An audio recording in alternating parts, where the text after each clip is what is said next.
I've had lots of questions from you guys, so I thought I'd do a whole little series of answering questions that you've asked me.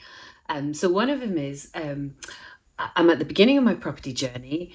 How can I afford a team at the beginning of my property journey? Because I talk a lot about needing to have some kind of a team, and there are four kinds of types, if you like, of roles that you're going to need within that team. So the first one is obviously a builder, like all the trades.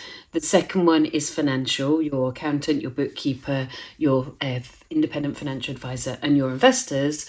The third one is professional, people like architect, building surveyor, lawyer, folks like that. And then your last one is admin. So that would be people like your tenant find, your inventory clerks, things like that. And it's a really relevant question. Hang on, I'm just starting out. I haven't made any money yet. Maybe don't even have any properties yet. I know I'm going to need a team, but how on earth can I afford a team when I'm at the beginning of my property journey? Well, here's the wonderful thing about property. Because actually property investing is relatively common, I think the figures are something like there are 3.2 million landlords in the UK.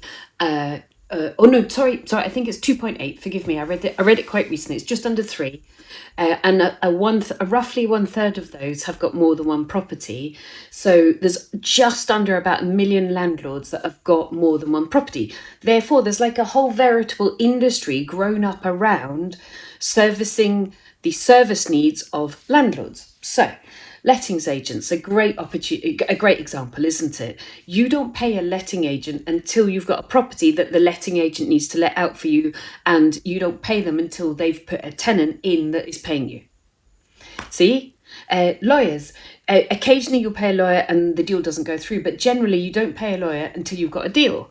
Accountants, well, until you've started a business, you got no books to actually book. That's the wrong word. You know what I mean? I was going to call it bookify. You know what I mean? You don't have any receipts that your bookkeeper's going to need to work on, and your accountant hasn't got accounts to put in at the end of the year. And it goes on and it goes on. So really what we're saying is it's an outsourced team. We're saying it's a team that in a perfect world you get into place in advance, because the success of your business is going to be how good is your team as well as how good are you. And you do your due diligence on them as much as you can in terms of reviews, in terms of recommendations, maybe in terms of meeting them, in terms of understanding their terms and conditions. So at the last minute, you're not going, whoa, where do I find, because you've written out who you need in your team and you've done a heck of a lot of preemptive work.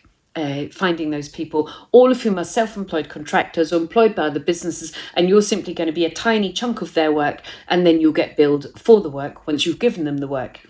So that's the wonderful thing about being a property investor. As unique as we all are, as beautiful individual snowflakes as we all are, there's a lot of us. So there's a lot of people in business ready to support our businesses to give us the services we need, and they only charge us when you get paid.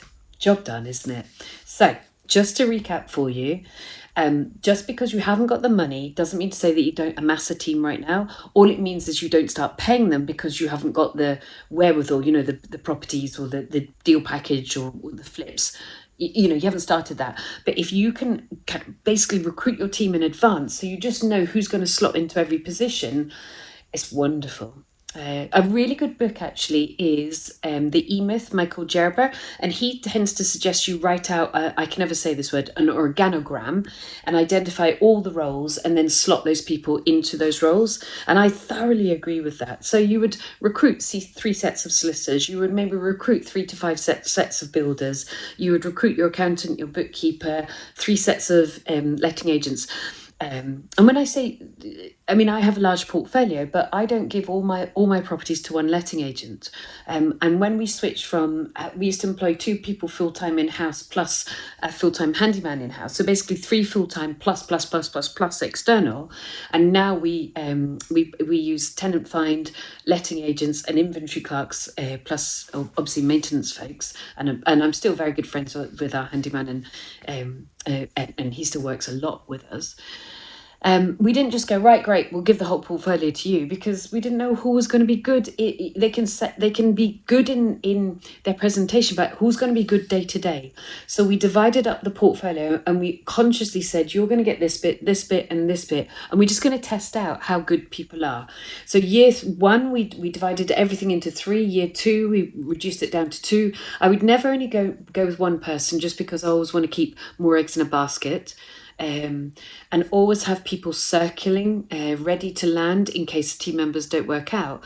But what you'll end up finding is you'll end up settling into great relationships that last for a decade or more.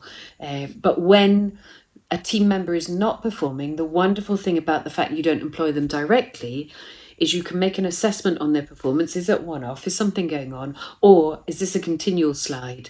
And are there better people out there? Because I'm on a simple contract, I can switch out, because it's a contractor, from one contract to another contract, come to the end of this one and switch out to somebody else. So it's great being a property investor for that. So your 4 team members, just to recap: admin, builder, finance, and professional. And you don't need to pay a penny until the deal starts making you some money, unless, of course, you're buying it in the first place.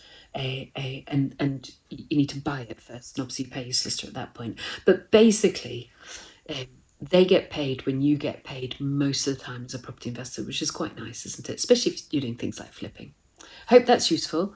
Do give a like, do subscribe. And the other thing, you're very welcome to put some questions in. I tend to answer most of my questions. And pop over to my website, thegoodpropertycompany.co.uk. Got lots of good information for you. You can download it all there. See you soon. Bye. A key question is, how do I get started in property? Write yourself a plan. I have written you guys a pack, how to write a business plan and deliver business success in property. You can download it now.